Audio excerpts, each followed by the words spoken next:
नमस्कार। गायत्री विद्या मंदिर उच्च माध्यमिक विद्यालय सांचौर के यूट्यूब चैनल पर आपका स्वागत है।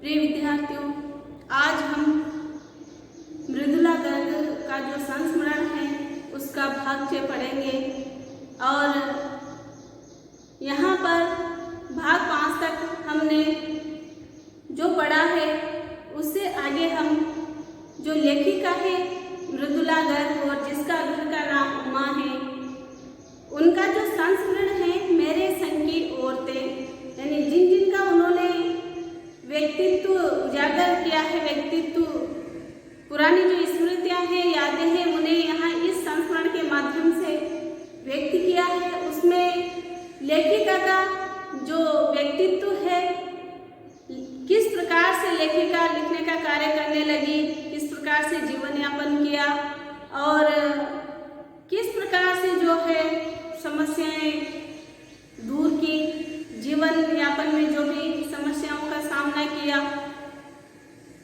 किस प्रकार से लेखन कार्य शुरू किया। तो यह सब लेखिका का जो व्यक्तित्व है उसके बारे में हम जानकारी प्राप्त कर रहे थे और आगे हम लेखिका का जीवन परिचय, लेखिका के व्यक्तित्व के बारे में हम आगे भाग 6 में पढ़ेंगे। देखते हैं आगे लेखिका ने क्या कहा। यानी कि यहाँ तक हम पढ़ चुके थे, लेखिका अपने दोनों बच्चों का दाखिला यानी प्रवेश अपने करवाने के लिए जो स्कूल था कैथोलिक बिशप से, यहाँ पर जो मिशन स्कूल था उसके लिए जो पादरी था उससे निवेदन किया था लेखिका ने, लेकिन उन्होंने बात नहीं मानी और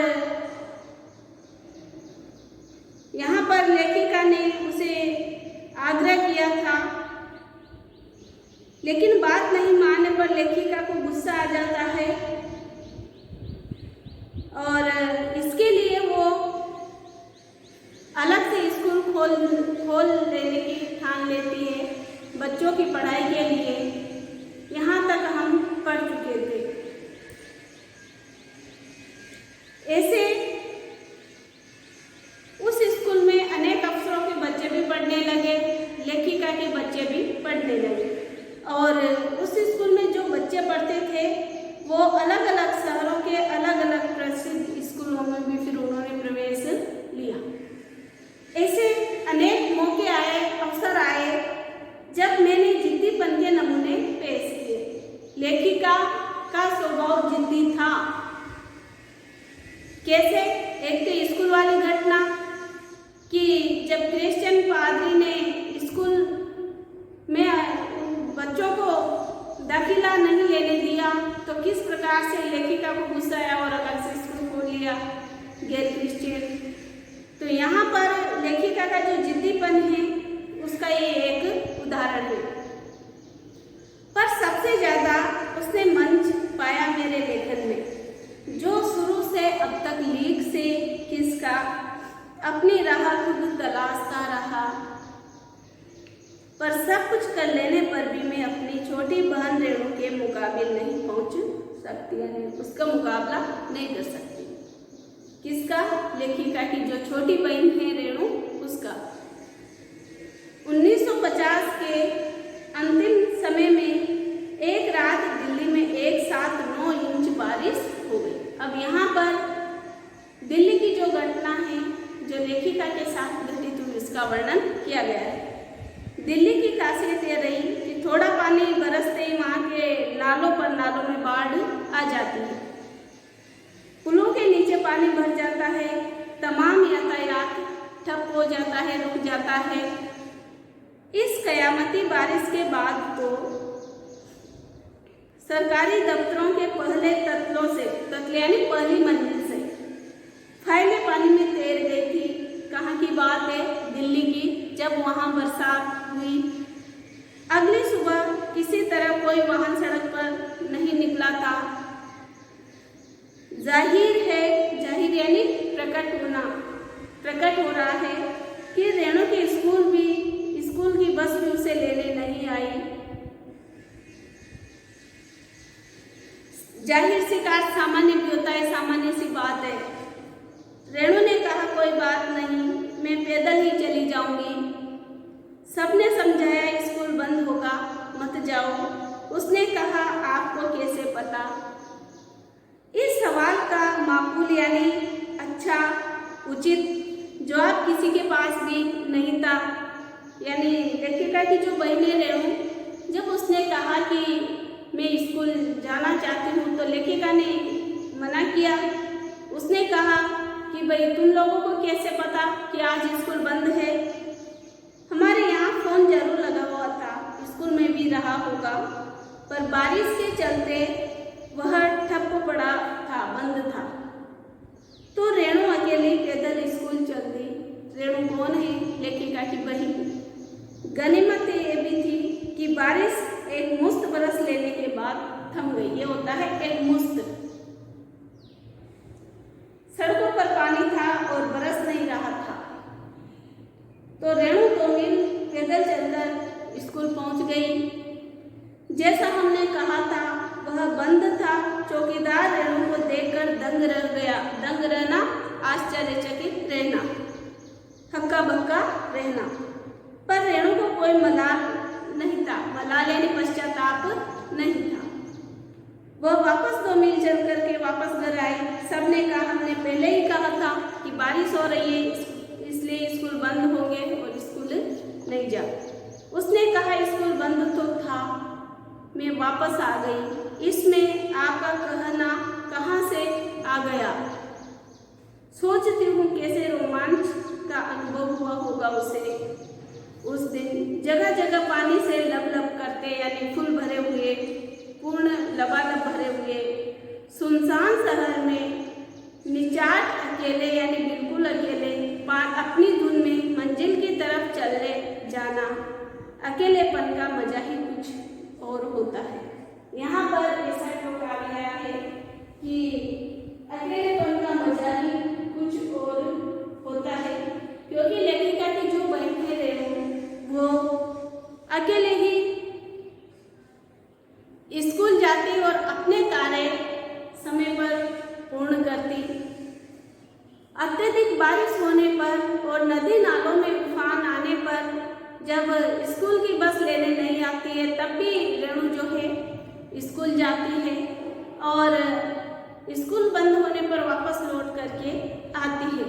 यानी दृढ़ निश्चय, साहसी, अपने काम को समय पर पूरा करने वाली है। इसीलिए उसने कहा है कि अकेले अपने अनुसार जो भी कार्य किया जाए वो उचित होता है और उसमें कोई रोक टोक भी नहीं होती है। तो अकेलेपन में जो प्रसन्नता मिलती है वो अच्छी होती है। तो यहाँ पर आपने ये जो संस्मरण पढ़ा है, आपको संस्मरण तो समझ में आ ही गया होगा, बार बार बताया मैंने। इसमें लेखिका के साथ की जो परिवार की औरतें हैं, महिलाएं हैं, नानी दादी, माँ, बहनें, भाई, उन सबके व्यक्तित्व के बारे में बताया है इस लेख के माध्यम से। और जो पुरानी यादें हैं, जो स्मृतियाँ हैं, उन्हें इस लेख के माध्यम से ताज़ा किया है, अभिव्यक्त किया है। और मुझे आशा है कि आपको ये जो संस्मरण है समझ में आ गया होगा और ये पाठ आपका यहीं पर समाप्त होता है। आगे हम कल अन्य दूसरा पाठ पढ़ेंगे और आज जो पढ़ा है इसमें किसके जीवन के बारे में बताया है, किसके व्यक्तित्व का वर्णन किया है।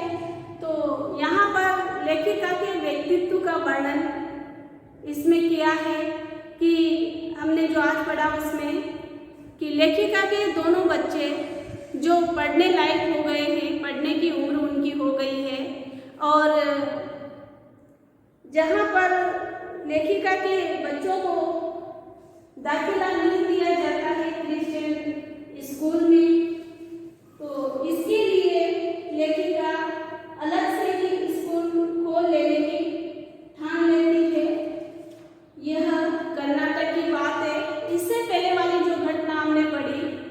वो कहाँ की पढ़ी थी? बिहार की। कि लेखिका जब बिहार में एक छोटे से कस्बे डालिया में रहने लगी थी तो किस प्रकार से वहाँ असमानता का भाव था स्त्री और पुरुषों के प्रति, किस प्रकार से स्त्री और पुरुष को एक साथ नहीं देख सकते थे। तो इस भ्रम को या फिर इस रिवाज को लेखिका ने तोड़ा, समाप्त किया और वहाँ की जो औरतें थी उन्हें नाटकों में पराये मर्दों के साथ अभिनय करने का अवसर दिया। इसके बाद लेखिका के जीवन की जो दूसरी घटना इसमें बताई गई है वो ये है कि कर्नाटक के ही शहर में मिशन स्कूल था क्रिश्चियन, उसके पादरी से इसरार करने पर भी, आग्रह करने पर भी उसने अनुमति नहीं दी लेखिका को अपने बच्चों का दाखिला कराने के लिए। तो लेखिका ने ठान लिया कि मुझे इसके लिए अलग से प्राइमरी स्कूल खोलना होगा और लेखिका जिद्दी होने के कारण यहाँ पर इसका एक उदाहरण पेश किया कि लेखिका ने स्कूल खोल लिया। उसमें अन्य अफसरों के, अधिकारियों के बच्चे भी पढ़ते थे और लेखिका के बच्चे भी पढ़ते थे। और आगे जब लेखिका जो अपने जिद्दीपन के कारण स्कूल में बच्चों को दाखिला दिलवाया, प्रवेश दिलवाया और सभी बच्चों ने जो गैर क्रिश्चियन थे शिक्षा प्राप्त की। ये हमने आज पढ़ा है और यहीं पर आपका जो पाठ है समाप्त होता है। मेरे संग की औरतें जो प्रकरण है संस्मरण वो यहीं तक है, समाप्त होता है। आगे हम कल पढ़ेंगे। धन्यवाद।